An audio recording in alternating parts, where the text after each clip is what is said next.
Hi guys, it's Emma. Today I'm going to be talking about the legislative branch, the second branch of the government.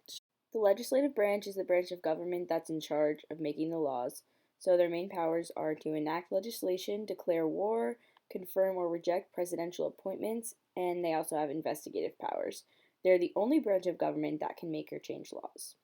When the Constitution was being written, to balance the interests of both small and large states, the Constitution established two bodies of the legislative branch, which are the House of Representatives and the Senate, which was called the Great Compromise. The House of Reps and the Senate together make U.S. Congress. The first body of Congress is the House of Representatives, which has 435 elected members. Each state has a number of reps proportional to their population, which benefits bigger states with more people. For example, Massachusetts has 9 reps in the House, while Montana has 1. And you can see from this diagram how many reps each state has and how it's changed from 2000 to 2010. In addition, there are 6 non-voting members representing Washington, D.C., Puerto Rico, and other territories.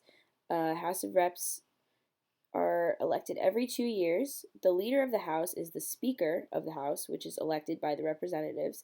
He or she is third in line to the president. Right now, Democrats have the majority in the House, so the majority of the reps are Democrats, and the Speaker of the House is Nancy Pelosi. The specific powers of the House include the power to impeach the president, originate revenue bills, which are taxes. A lot of the work done in the House is done by smaller committees, which are groups of reps that come together to write legislation on very specific topics. The second body of Congress is the Senate. Every state has 2 senators, so there's 100 senators total in the Senate. There's equal representation for every state, which benefits smaller states with less people. Senators are elected every 6 years. The specific powers of the Senate include the power to confirm presidential nominations and ratify treaties. Right now, Republicans have the Senate majority, and Mitch McConnell is the Senate majority leader. It is a very long and complicated process to pass a law in Congress. First, a bill is introduced by a member of Congress. Then it has to go through a subcommittee, then a larger committee. Then, if it gets through that, it is debated in the House or the Senate, and then the members vote by simple majority. This can all take a very long time. A bill has to get the majority in both the House and the Senate before going to the president to sign.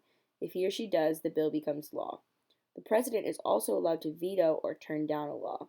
In this case, the bill goes back to the House and the Senate, and now only a 2/3 majority in favor of the bill can overturn the president's veto, which is an example of how checks and balances play out. Overall, remember that the legislative branch has the power to make laws and consists of both the House of Representatives and Congress, and both bodies of the legislative branch have equal lawmaking abilities, but specific powers.